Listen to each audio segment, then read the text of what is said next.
So, like I promised in my Osmosis Jones video, I am going to do a review of Inside Out. And here it is. Unlike Osmosis Jones, this is not scripted. I didn't write a script beforehand. This is going completely off the top of my head. Because I think this is the best way for me to review a movie, because Osmosis Jones took me about 4-5 days to make, and this will only take me a couple of hours, so I can get these out faster. I'll do this with every film I review. It'll just be unscripted and just talk about purely from my point of view and my opinion. So, Inside Out. Oh, Pixar, I have missed you so much. It's been 5 years since Toy Story 3, and it's taken a while, but I am so happy that Pixar is finally back. I miss Pixar. I'm sure lots of animation fans have missed Pixar, and I'm just so happy that they're finally back, and they're great. And like I said in Moses Jones' video, I adore Inside Out. I really, really do. The only word I can really use to describe the film is, well, beautiful. I mean, the music's beautiful, the characters are beautiful, the animation's beautiful, the concept's beautiful, just the story is beautiful, and the message is beautiful. Just everything about it is just almost perfect. I can't think of any way to make it any better. I'm not really gonna talk about like say the same things everybody said. Like, we all know how amazing the animation is, we all know how great the concept is, we all know how genius it is. I'm just gonna talk about how it made me feel personally, because I don't want to sound melodramatic, but this really touched me in a really, really deep way, which is why I love this film so much. Alright, let me talk about the film first. I just think the idea is amazing. I know that the idea of going into someone's head and seeing their emotions and all that sort of stuff, that's not a new thing. I've seen it numerous times on TV shows and Osmosis Jones, but this is the first film I think I know who have just done it so well that it had me screaming brilliant like the entire time. I felt like Yzma from the Emperor's New Groove, brilliant, brilliant, brilliant. that was going through my head the entire time I was watching this. Just every single idea they came up with, I just thought was fantastic. So just the idea, like the train of thought, I mean, that was amazing. And there's this one clever little scene which I love. It's it's when a box of facts and a box of opinions both fall over, and they're like, oh god, no, no, no. One of the characters is like, nah, it's okay, they get mixed up anyway. That really made me laugh. That was brilliant. It's only a few seconds long, but it's a great line, and it's very true. Facts and opinions getting mixed up. That's brilliant. I love it. I adore all the characters. Lois Black as Anger is just hilarious, and I think my personal favorite is probably Sadness, because again, try not to sound melodramatic. I just gonna move my mic a minute. I sometimes feel a little bit like Sadness, not completely depressed or anything, but in sort of that time when everything seems kind of hopeless and all I want to do is just lie down and let things happen and cry out. And so I can be very pessimistic. People who know me in real life, I can be hugely pessimistic and cryptic, not cryptic, cynical, very pessimistic, like things aren't gonna work, and I just think it's a brilliant character. And although a lot of people don't, I like Joy. I actually like the character of Joy.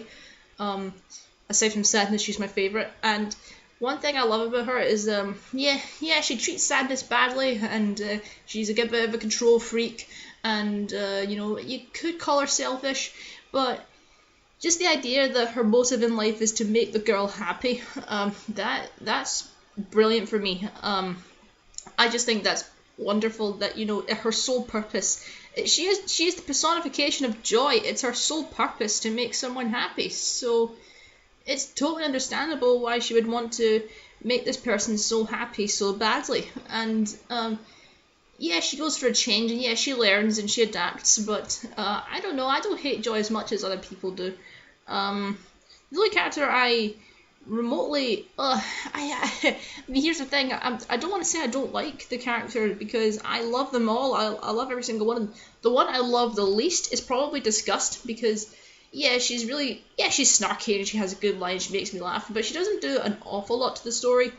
But that's just my personal nitpick that she doesn't do an awful lot, but she's still a good character. She's still funny and just a great addition to the film.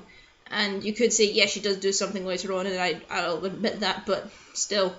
So, yeah, and just the idea of, it's a Pixar film that talks about depression, and I never thought I would see that in an animated film, unless I've seen it in adult films, I've seen it in live action, but never in animation, that just the message is, well, it's okay to be sad, and sometimes you have to be sad. It's not healthy to be happy all the time. It's, that's an interesting message. It's not brand new, but it's not used all the time, and that just makes it more unique and special. Well, another thing is you expect the ending to go one way. Like, I'm really trying really hard not to give away spoilers, but these are mild spoilers. The girl who they move away from Minnesota to San Francisco, and she ends up really missing Minnesota. Understandably, I mean, it's a huge thing moving from one state to the other, and you'd expect the ending to go one way, like I don't know, they go back to Minnesota, like, but no, they stay in San Francisco, and it's just about learning to adapt to the new situation, and that's it's kind of like they're stuck in a situation. But they stay in that situation and they just adapt. And that's very true to, that's very true to how it is in real life. Like, you would think it would end one way, but it's much more realistically. Like, I've moved around quite a lot in my life, but I've never moved one state to the other. Well, we don't have states here, so one country to the other. But my cousin has, and she's admitted that she lived in Scotland with us, and then she went to live in France, came back to Scotland, and now she lives in England. She told me, she told me that she had times when she wanted to go back to Scotland, and my aunt wanted to go back to Scotland, and my uncle, because they were born in Scotland, they grew up in Scotland, but they've never come back to Scotland, they just adapted to England. That's very true to how it ended in the film, and I just think that's much more realistic. And I just found that really unique. But then again, it's Pixar. They come out with stuff that's unique, and I think I should probably explain, why I love the film so much and why it struck such a huge chord with me. Because people have asked me why I love this film so much. Well, let me think. I remember way back when I was like 2. I saw Toy Story 2 for the first time, and I loved it. I still love Toy Story 2. It's my favourite film of all time. Inside Out is very close, but no, Toy Story 2 beats it just a little bit more. Toy Story 2. And ever since then, I've grown up with the Pixar films. I've matured as the films matured, and I was crushed when Cars 2 came out, which is a right piece of shit. I hate that film so much because it ruined Pixar for a long time. I was crushed when Cars 2 came out and it flopped critically. And the couple of films that came out afterwards, like Brave and Monsters Inc. 2, not Monsters Inc. 2, Monsters University, while not awful, were nowhere near to the same standard as the greatness of Toy Story to Toy Story 3. So I was upset, for a while, and I didn't want to give up on Pixar. When I first heard of Inside Out, I thought, oh god, this is going to go so badly, and that's something I didn't want. A lot of people thought, oh, this is going to crash and burn, no one's going to see it, and I am just so relieved that Inside Out just turned out to be the film I wanted. And the main thing is, you probably guessed it by now, but watching Inside Out and see the magic of Pixar on the big screen again after so long, it brought me right back to being a kid again, and I felt like I was watching the magic of Pixar for the first time in my life, and that's really deep to me. Now you can call bullshit and say I'm being a bit of a baby and I'm being overly nostalgic, but I don't care what you think. I love the film so much because it's Pixar at its best. It's finally back. It's as great as it's ever been. I feel like I'm watching Toy Story 2 again and I'm being completely blown away. And I'm surprised they're keeping it together, because whenever I watch the film or I try to talk about it, I always tear up and I always get very emotional. Sorry for the pun there. And mainly because it brings me back to being a kid and makes me remember being a kid, and makes me want to go back to being a kid. And because, well, like I said, I've been kind of depressed by all the pressures of being 18 and being an adult and school and uni and stuff like that. So just to escape into my memories and be a kid again for a short time was wonderful, and I'll always love. Because of practically grown up with it, I have a deep emotional attachment to Pixar, and even when Finding Dory or The Incredibles 2 comes out, I'm going to be first in line to see those movies, even though I'll be 19, 20 years old.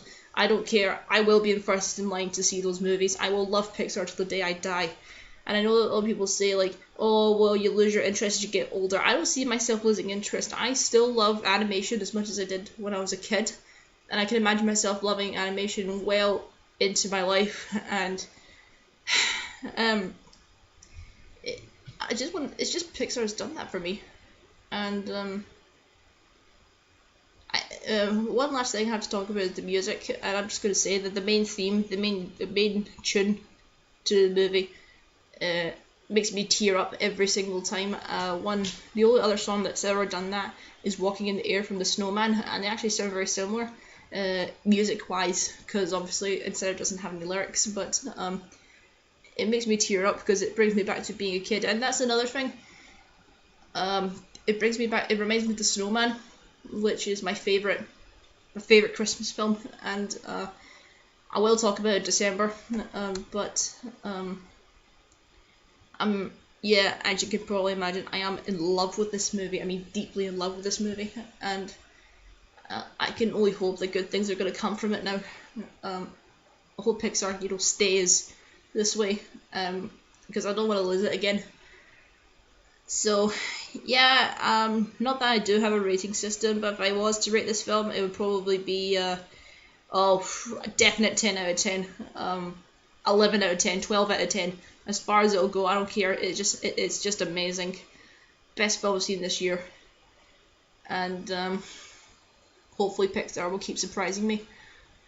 So, yeah, I hope you enjoyed my ramble. I'm sorry if this is pointless, but anyway, hope you enjoyed this video. Have a good day. Thanks, guys. Cheers.